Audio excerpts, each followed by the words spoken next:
Alô galera, Marcos Alac falando e você está no Papo Cabeça. Se você, como eu, é um apaixonado por modalidades de endurance, eu te convido a sentar e relaxar, ou por que não, treinar e relaxar, escutando elas, as palavras da salvação.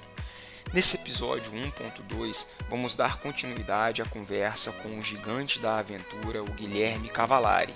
Ele que é aventureiro, escritor e empresário, sócio-diretor e fundador da editora Calapalo, pioneira no segmento de livros e técnicas para a aventura. No episódio 1.1 a gente teve a oportunidade de entender um pouco mais de como esse universo da natureza selvagem da aventura entrou na vida do Guilherme e também entender um pouco mais sobre o papel do planejamento e da intuição na elaboração de tudo isso. De cara mergulhando no episódio 1.2 nós vamos dar continuidade tomando como base a intuição para desenvolver o assunto. Lembrando que todos os links do Guilherme e também da sua editora vão estar disponíveis na descrição do nosso podcast. Puxa a cadeira, senta na bike, prepara a esteira e bora! Então, você falou instinto, essa é uma palavra fundamental. Se eu uso a natureza como um laboratório de autoconhecimento, é que eu estou mergulhando nos meus instintos. Eu estou me apoderando deles, ficando mais senhor deles. E se isso vai acontecendo, eu tenho que passar a acreditar mais neles do que no conhecimento, né, teórico. Então, eu tenho que realmente me atirar e deixar acontecer e usar meus instintos para navegar por esse desconhecido. Hoje em dia é muito fácil a gente planejar uma viagem qualquer. Vou cruzar o Alasca caminhando, e você consegue Vê no planejar detalhe quase, tudo. Com detalhe mesmo. Mas Vou chega na dormir hora essa lá, noite não aqui. acontece quase nada do que você planejou.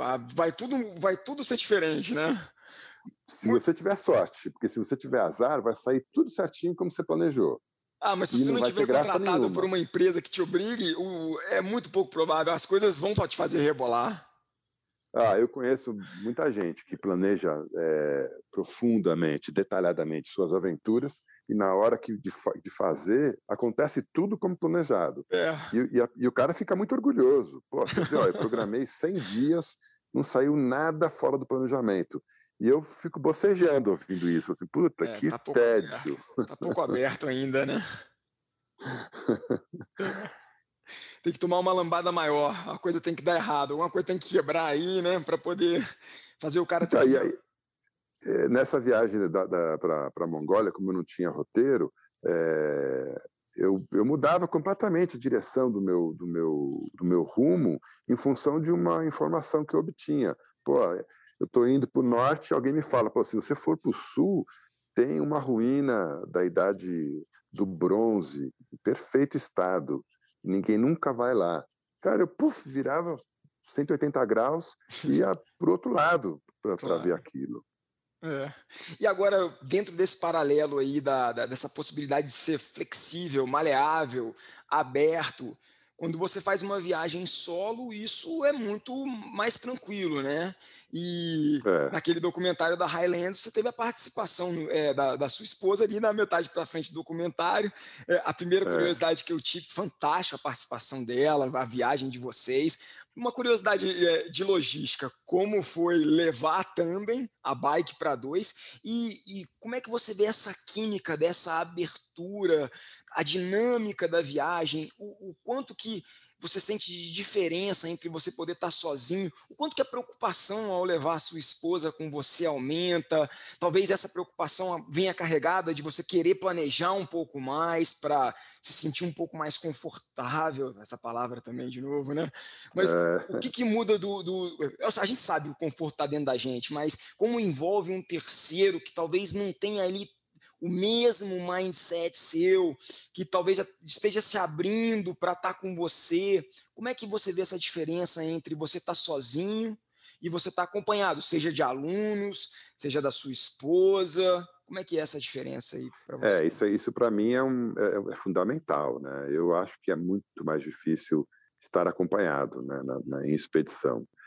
Cada pessoa a mais no grupo aumenta proporcionalmente os riscos todos, né? Riscos de acidente, riscos de ter que abortar o projeto. Então, cada pessoa acrescenta, além de acrescentar habilidades, eu acho que acrescenta muito mais riscos.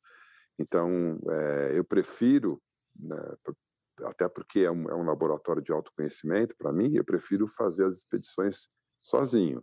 No caso das Highlands, foi assim, né, para situar quem não conhece a história, em 2015 eu fiz uma expedição solo de trekking, eu caminhei 450 quilômetros e cruzei de sul a norte toda a extensão das Highlands da Escócia. É uma trilha que já existe, embora ela não tenha marcação em campo, não tem nenhuma fitinha, nenhum sinalzinho, ela está marcada no papel. É uma trilha que foi desenhada no papel e que cruza, né, essa extensão de 450 quilômetros, transitando por vales históricos que eu digo, porque em 1500 teve uma batalha, não tem nada no vale, mas assim, são histórias locais, né? E de vez em quando cruzo umas vilazinhas onde eu me reabastecia, etc.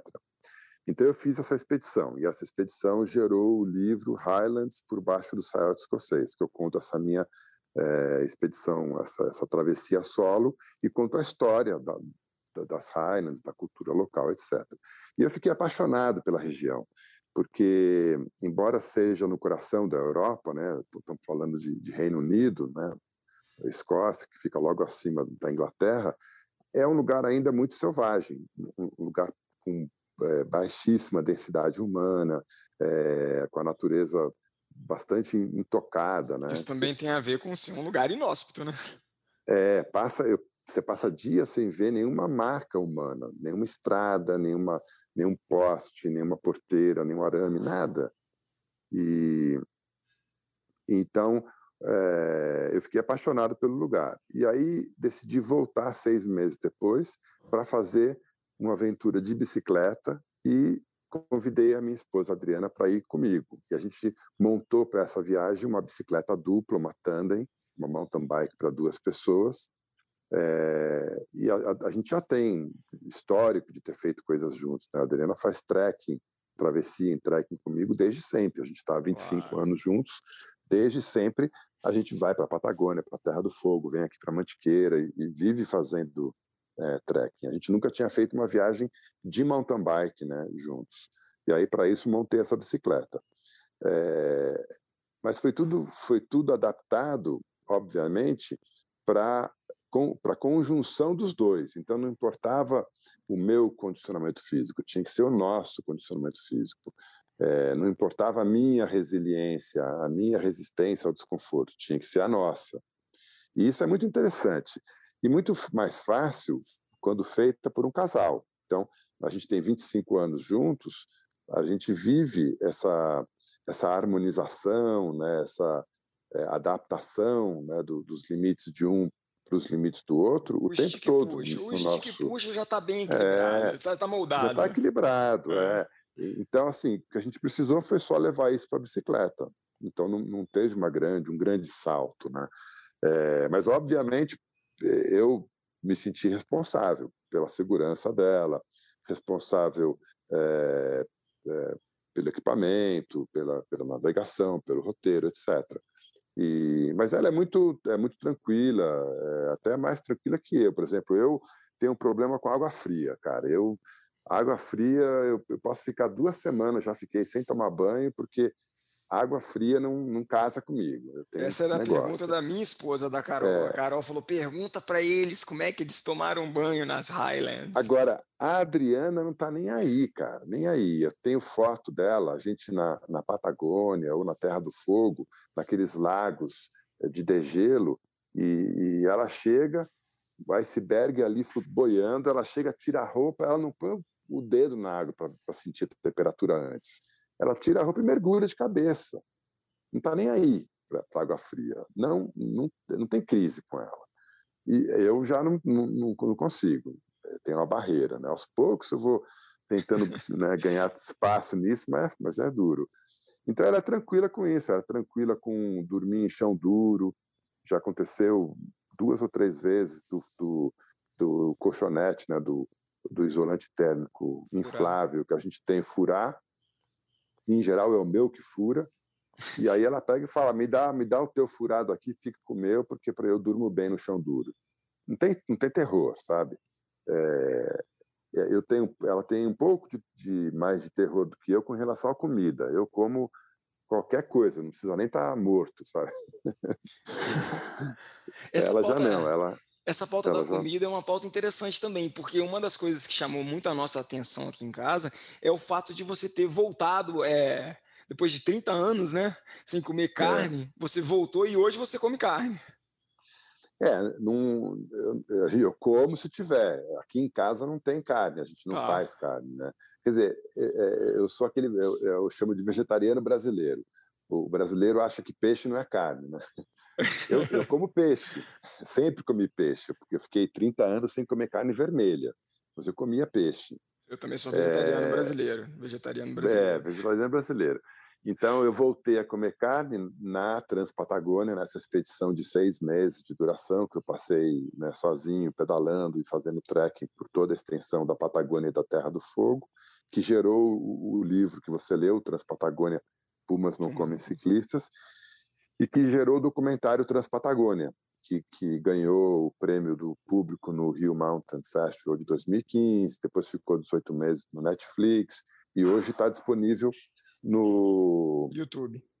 no YouTube, no canal Aventura e Cultura, né? No nosso Maravilhoso, canal pessoal. Quem no não viu YouTube. o filme, altamente recomendado, não só para quem gosta de bike. É um filme com uma pegada existencial muito forte.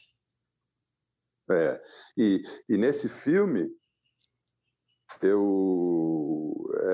nessa expedição, né, eu voltei a comer carne, mas conscientemente, carne vermelha, porque eu sabia que estando na Patagônia, não teria opção. Lá os caras comem churrasco de manhã, de tarde e de noite. Se eu quisesse conviver com a população local, não ia dar para ficar na latinha de atum, né? Eu ia ter que cair de boca na picanha, não tinha jeito. Muito bom. Guilherme, para a gente terminar, como é que estão aí os. É um momento difícil de fazer muito plano, né? Mas É, também a gente pode continuar sonhando. Eu estou aqui alimentando vários sonhos. Né? Na hora que a gente puder dar a largada, a gente vai fazendo devagarzinho as coisas, a gente já vai construindo elas aí, pelo menos no nosso imaginário. Como é que estão aí os seus próximos sonhos, planejamentos? O que está passando aí pela sua mente? então, eu de 2000, bom, de 2000 para cá, quando eu abri a editora Calapalo e estou produzindo constantemente algum livro novo, eu vivo 3 fases bem claras, né? Eu vivo uma fase de planejamento e estudo, né? Eu defino um próximo roteiro, seja curto, médio ou longo, me Uhum. dedico a estudar esse roteiro, estudar a história local, estudar a geografia, me preparo para ele. Depois, na fase 2, é a fase que eu executo. Eu vou e faço a expedição. Às vezes faço ela de uma vez só, às vezes faço em etapas, né? Como num dos meus livros eu mapeei, por exemplo, para mountain bike e cicloturismo off-road toda a Serra da Mantiqueira, onde eu moro hoje. Isso eu fiz ao longo de um ano. Então eu fazia viagens de uma semana, 10 dias, Uhum. em função do clima. Depois voltava para São Paulo, depois esperava o clima estabilizar de novo, fazia. Então eu fiz em etapas. É, então tem essa fase de campo, né? E depois tem uma terceira fase, que é a fase de produzir o produto, de produzir o livro, o filme. E aí é uma fase de sentar a bunda na cadeira, na frente do computador e escrever, escrever, escrever. Então eu terminei né, as 3 fases do projeto Mongólia no Mongólia. fim do ano passado, Que é em outubro Transmongólia, do ano né? passado, que é, Transmongólia. que é o livro Transmongólia, Gengis Khan na garrafa de vodka. E agora a gente está produzindo o documentário Transmongólia, né? Sem Fantástico. data para lançamento. Então, quando eu termino o ciclo, abre um espaço mental, abre um espaço na agenda também, que é assim, para onde eu vou? Qual é o próximo projeto? E eu sinto uma necessidade física, é quase um vício. Eu preciso completar esse vazio com um projeto. E eu defini, então, que o próximo projeto será pedalar sozinho de Quito, na capital do Equador, até Sucre, no altiplano da Bolívia. Então, eu vou pedalar 2/3 do Equador, o Peru inteirinho e metade, mais ou menos, é do altiplano boliviano. Eu estipulei para isso uma viagem de 6 meses, dos quais eu acho que eu vou pedalar 5 meses. Estimei a distância total em 5.500 quilômetros, mas com um ganho de Atravessando a altimetria. cordilheira para lá e para cá, a cordilheira do Não, Peru eu vou ali. ficar em cima da cordilheira o tempo todo. Mas aí em Eu vou cima andar na deve ser cordilheira. de 5.000 para 3.000, para 4.000 para 5.000. Isso, o máximo que eu acho que eu chego é 5.300. Mas vou ficar na faixa dos 3, 4 mil o tempo todo, né? Então, assim, eu calculo que o Para quem não acúmulo está de acostumado, né, metros Cavalar? subidos Para quem não está acostumado, é bom lembrar que pé de serra é serra, né? é, a gente aqui no Brasil não está acostumado, a gente não tem nada parecido com isso aqui, né?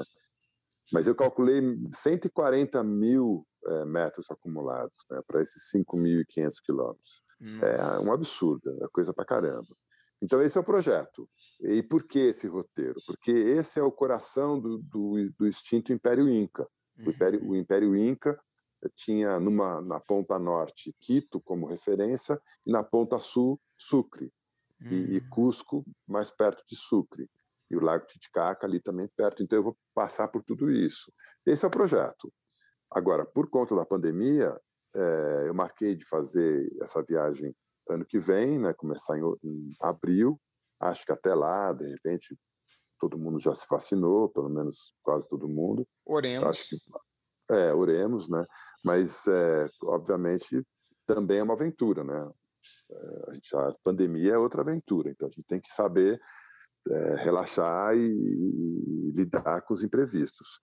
Mas se tudo Perfeito. der certo, em abril do ano que vem eu começo essa viagem, para terminar em outubro, mais ou menos, e aí volto para casa e começo a escrever o livro e produzir o documentário. Até lá, o que eu estou fazendo é me preparar. Eu faço atividade física constante, todo dia eu faço algum tipo de atividade, pedalo, ando, faço meus exercícios, etc. Me mantenho em forma. O equipamento, eu já tenho todo ele, a bicicleta, tudo, já tenho, né, organizadinho, mas fico sempre de olho para alguma tecnologia nova que aparece, e aí de repente eu troco. Outra etapa, né, da preparação.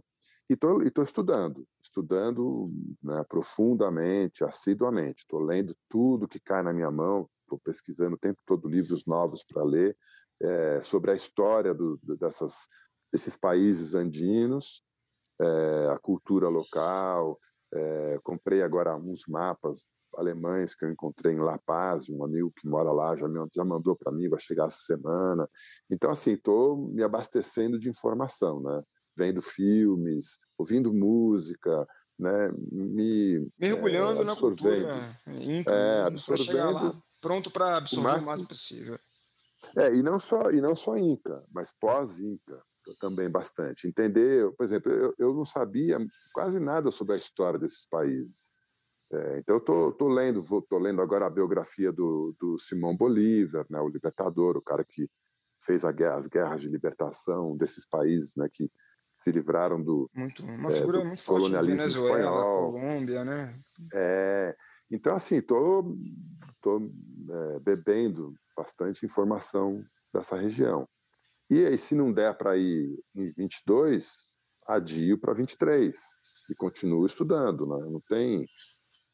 Quando o compromisso é com esforço, fica tudo mais fácil, né? O estresse é menor. Até porque o esforço já está acontecendo Claro, o esforço é todo dia, né? todo Ele dia. nunca para. Exatamente. Ô Guilherme, poxa, muito obrigado pelo seu tempo. Foi um prazer poder conversar e aprender a absorver mais conhecimento aí com você. E para a gente terminar, qual dica de leitura de aventura você deixa para os nossos ouvintes aí? Qual livro bacana de aventura você pode recomendar para a gente se Além, aventurar? além, dos, além dos meus, Claro, além dos seus. Os seus eu recomendo a gente poder ler todos eles, sem sombra de dúvida nenhuma. Mas quais aqueles que te inspiraram também aí? ixi, olha, essa é uma pergunta bem, bem complexa, porque eu divido a leitura da aventura em temas, né? Por exemplo, eu acho importante ler as figuras que fizeram as propostas, né, da filosofia da aventura. Por que ir para a natureza? Né? Por que se aventurar na natureza? Por que travar contato íntimo e profundo com a natureza. Qual é o ganho que a gente tem com isso? Então, um cara legal para ler sobre isso é o Thoreau, é o Henry David Thoreau, que tem um livro traduzido para o português chamado Walden, com W, né? Walden, A Vida no Bosque. Esse é o cara que fundamenta, né, essa coisa da autossuficiência no ambiente natural, do retorno às raízes. Eu acho esse cara bem importante Incrível, de incrível. ler. Falando assim para o público brasileiro, eu acho legal a gente travar contato com os nossos aventureiros históricos, né? Os nossos fundadores, os patriarcas, que eu chamo de aventura no Brasil. Por exemplo, ler Os Irmãos Vilas Boas, ler a Expedição Roncador Xingu, que foi feito um filme depois, com um monte de gente, ator famoso, que é um filme muito bom também. Mas esse livro, Expedição, A Marcha para o Oeste, que chama, ou a Expedição Roncador Xingu, dos Irmãos Vilas Boas, é o berço do que eu chamo de aventura raiz, né? Porque é diferente do... Por exemplo, eu não recomendo ler, por exemplo, falando de aventura, os relatos dos bandeirantes. Esses caras não eram aventureiros, eles eram Conquistadores, outra coisa. eram piratas, Piratas, piratas. escravagistas, eles iam Não. laçar índio para... Eles não É estavam outra indo em busca da história. natureza, eles estavam indo em busca de É, outras coisas, de poder, conquista. então, os Vilas Boas, eu acho que junto com Rondon, eles inauguram um olhar para a natureza brasileira com um sentido de reverência, O né, Rondon de chegou a fazer parte de um harmonia. clube, né? Um clube dos grandes aventureiros do mundo. Tem uma história dessa, né? Sim, ele fazia parte do Explorers Club de O Nova único York. brasileiro da história, né? Ele só não foi aceito. Indicaram o nome dele para a Royal Geographical Society, mas como era, né, uma entidade do século XIX muito elitista e muito racista, ele não entrou por ser mestiço, né, de índio e branco, então ele não era, foi uma atitude racista, mas assim, ele foi indicado ao Prêmio Nobel da Paz, né, e tinha grande chance de ganhar. É um cara especial, muito especial mesmo, que merece atenção, né, dos aventureiros brasileiros. Então acho que essa seria a base, que eu chamo da teoria, da filosofia da aventura. Depois o cara quer ler relato de aventura, aí entra num universo muito vasto, né, que vai muito de acordo com o interesse. O interesse é montanhismo, o interesse é bicicleta, o interesse é água, né? A gente tem o Amir Klink, que é uma baita referência em vela, né? Livros Brasileiro, maravilhosos. escreve bem e é um aventureiro reconhecido no mundo inteiro. Então é um cara que é quase que obrigatório, tem que ler Amir Klink. E aí no campo da literatura de expedição, aí tem um problema que, assim, as coisas que eu considero as mais legais não foram traduzidas para o português. E aí tem um entrave que se o cara não lê bem inglês, vai ficar limitado, né? Mas tem coisas bacanas, por exemplo, se o tema é Everest, tem coisas bem legais, tá? Tem o clássico No Ar Rarefeito do Jon Krakauer, que situa Maravilhoso, legal a coisa do que é o Everest, né? Enquanto montanha ou enquanto destino turístico. um empreendimento, né? Empreendimento turístico, Um empreendimento econômico, Mas já né? te coloca em Que é muito contato com a morte ali também, né? Já te traz uma realidade mais, né? é um Sem livro maquiagem. plural, é um livro que tem nuances, né? Bem bacana. E assim vai, né? Assim, se o tema tem gente que gosta de ler biografia, então eu gosto muito. E aí tem algumas personalidades, né, que merecem atenção, né? O Shackleton, que todo mundo fala bastante. Tem muita coisa em português já sobre o Shackleton, o Sir Ernest Shackleton, que é um cara que foi explorador da Antártica, que era capitão do Endurance, um barco que naufragou, e ele conseguiu manter a tripulação inteira viva por mais de ano, vagando pelos mares do sul. Então, assim, é um cara legal de conhecer. É uma biblioteca imensa, assim. O cara quer ler sobre escalada em rocha. Nossa, tem tanta coisa disponível, é realmente vasto, né? O Mas eu negócio é acho que é legal começar. começar pela teoria. Eu acho legal começar com Fundamentos. esses fundamentos, esses caras que falam, fundamentam por que ir para a natureza. Tem um cara que eu gosto muito, que é o John Muir, só tem livro dele em inglês. Ele escreveu em inglês, ele nasceu na Escócia, mas morou a vida toda nos Estados Unidos. Ele é um grande responsável pela existência dos parques nacionais norte-americanos. E eu faço uma breve biografia dele no livro Highlands, né, por baixo do saiote escocês. Mas esse é um cara que é fundamental, é uma pedra fundamental na teoria da aventura, né, de por que ir para a natureza. E ele tinha essa pegada filosófica de ir para a natureza para se encontrar, né, para ser mais ele mesmo. Então, é um cara que eu recomendo para quem lê inglês. Eu acho que é uma bíblia, tem que ler os livros do Muir. Falar inglês hoje não é só falar, né? Abrir sua possibilidade de buscar fonte. Né? Na história recente, né, na história das civilizações, sempre teve uma língua que era a língua dominante, a língua franca, a língua do império. Né? A língua do império hoje é inglês, não tem o que falar. Você abre seu leque, sem sombra de dúvida nenhuma, abre demais o leque, vale a pena correr atrás, né? E começar mesmo que sem entender, muito. eu acho aquele esquema. Começa, alguma hora, quando você menos perceber, você, de pequenos em pequenos avanços, como tudo, né? Eu dei aula de inglês muitos anos, uns 10 anos, e eu sempre dizia para os meus alunos assim, é um método bem acessível de você aprender a ler inglês, pega um livro em inglês e em português, o mesmo livro, traduzido, e vai lendo página a página, sabe? Vai lendo em inglês e vai lendo em português. Tem que ter uma base, óbvio, antes, não é do zero, mas isso é um lance legal para você aumentar vocabulário dentro do tema que você gosta, ganhar fluência. Se lança numa viagem, né, também, viagem, cai lá de paraquedas sem ninguém do seu lado para te ajudar. Exatamente. Poxa. Tudo é aventura. Tudo é aventura, é isso aí. Santa aventurinha nossa de cada dia, né? Deus abençoe. Oremos. Cara, obrigado, Cavallari, obrigado pelo seu tempo, cara. Foi um prazer conversar com você. Espero te conhecer, rodar de bike contigo ou fazer algum trekking, né? Legal. Em algum momento. Muito obrigado por todas as referências. Fico te esperando aqui na Mantiqueira. Excelente. E a título de curiosidade, só para a gente terminar, eu andei pesquisando ali o Calapalo. Fala para a gente do nome Calapalo. Calapalo é uma tribo do Alto Xingu, é uma tribo... quando os irmãos Vilas Boas fizeram aquela expedição Roncador e tentaram entrar pela Amazônia pelo Xingu, quer dizer, entraram, né? Tentaram e conseguiram. Uma das primeiras tribos selvagens não contactadas que eles encontraram foi a tribo dos Calapalo.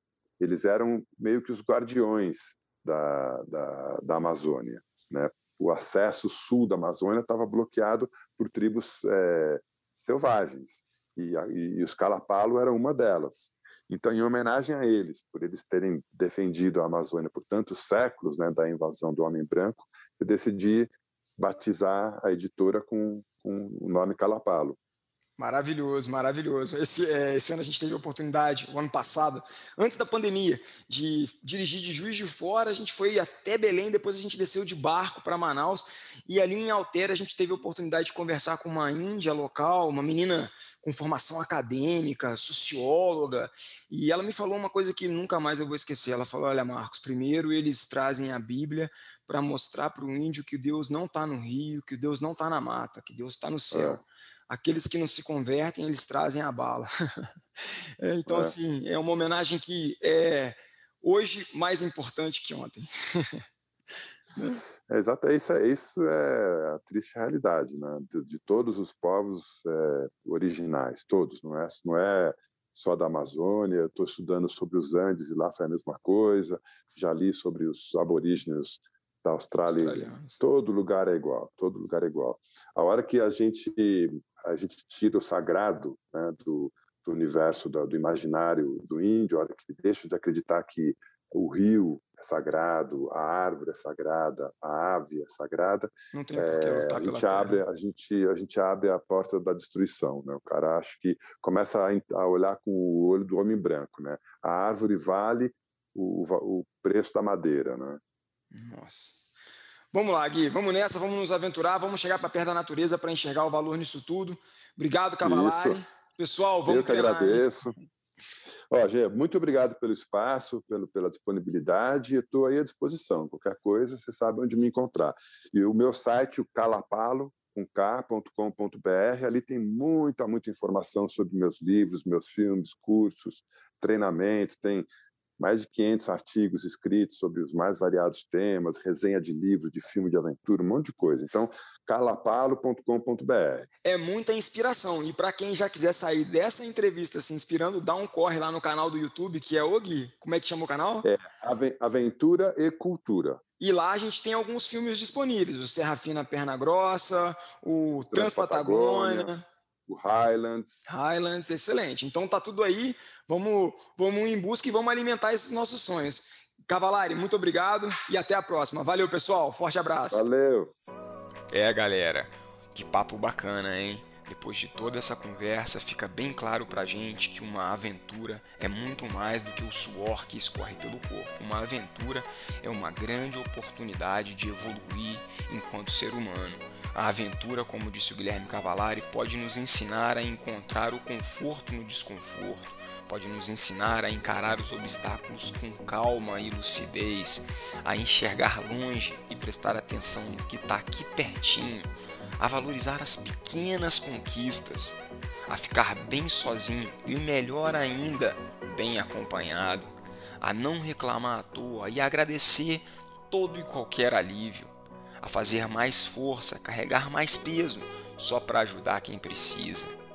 Qualquer estrada leva a uma volta ao mundo. E se está tudo planejado, se está tudo controlado, não é aventura. Então, se você curtiu esse Papo Cabeça número 1, peço a gentileza de compartilhar com seu amigo de aventura, com seu amigo de roubada e também deixar seu like. Nos vemos no episódio número 2. Bora!